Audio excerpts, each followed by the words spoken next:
Let's do some undetectable, crease-free, texture-free, foundation-free makeup. Using these Demi correctors, which use color science to neutralize and tone the skin without added makeup texture. They are a very sheer opacity, so it allows you to have this beautiful skin-like finish while still covering trouble areas. I'm gonna show you how I did this entire look in just 4 easy steps, but before I even show you, you have to know that when it comes to Demi, the right colors in the right place and the right tools is literally the game changer. Like if you don't have the right colors in the right places or the right tools, you're not gonna have the same finish, all right? So I'm gonna use the shape brush, this guy right here.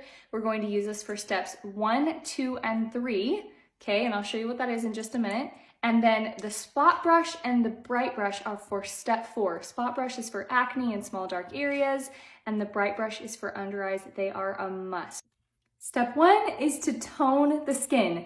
Think of toning like bronzing or self-tanning. We're essentially just evening out the color by either adding color where there's lacking color. So for me, it's along the jawline, kind of in the forehead area, or we're removing excess color. So if you have, a lot of redness right here across the center part of the face, you're just kind of balancing that color by toning. So I am going to use a color called 05. Remember, this is very sheer opacity, so it looks dark and scary, but it's going to go on very sheer.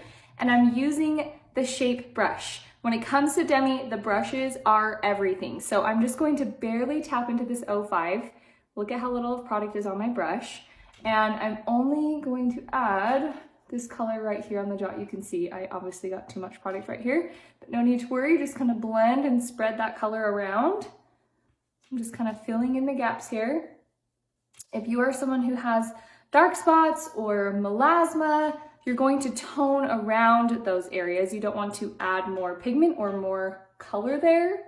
So for me, I'm just doing it on the forehead, the jawline, kind of up here on the sides, and a little bit on the sides by the temple.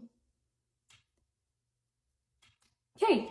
Done toning. Step 2 is to sculpt out the features, which is also kind of a form of toning, but you're going to use different colors. So I'm going to sculpt with Demi Sculpts, and I'm going to use an NR and an NV, okay? Again, here is where you could use a 3D contour shade like Astoria or just any contour shade that you have. I actually have a lot of excess green and yellow in my shadowing areas, which is why I like to mix the NR and the NV because it's an opposite. So it does a good job of toning while adding a little bit of definition, whereas the 3D contour actually is a green base, so it's adding more to the shadowing. So it's just gonna be a little bit more prominent or obvious. Hopefully that makes sense. So what I'm gonna do is I'm gonna take the shape brush, same brush as the toning, and I'm just gonna tap between my NR and my NV, like so, and then apply in my contour areas.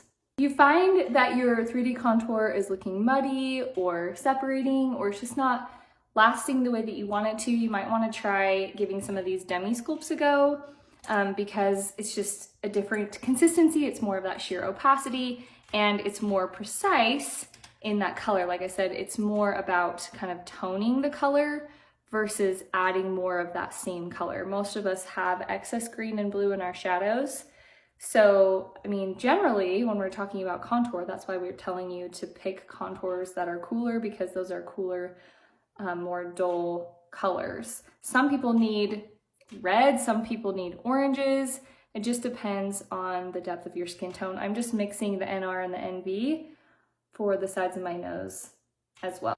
Step 3 is to add blush. So we want to do all of these steps before we go ahead and focus on the under eyes and any other dark spots or acne spots. And I am still using the shape brush. I'm just flipping it over to this smaller side, and I'm going to tap into my RV7, which is a red violet. The number just indicates the level of saturation, because again, lots of that green and yellow going on in this area, and this just so happens to be very close to my natural flush color. So if you want your blush to look very natural and very even on your skin, you want to reach for something that is mimicking your natural flush. So So just kind of applying this here. Now, if you have natural redness in your cheek area, it's beautiful. It's your natural redness.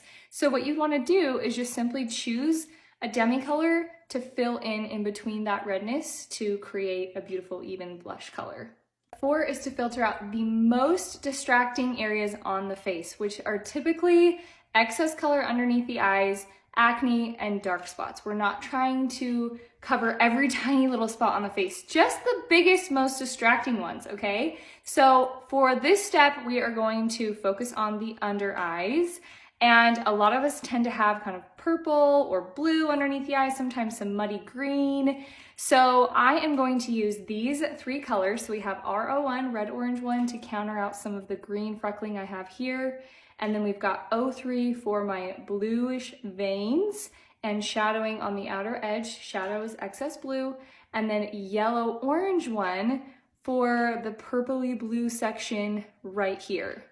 So I am using the bright brush, okay? And I'm going to tap into my Y01. Look at how little, I mean, you can barely even see product on the brush. Tiny, tiny amount, okay?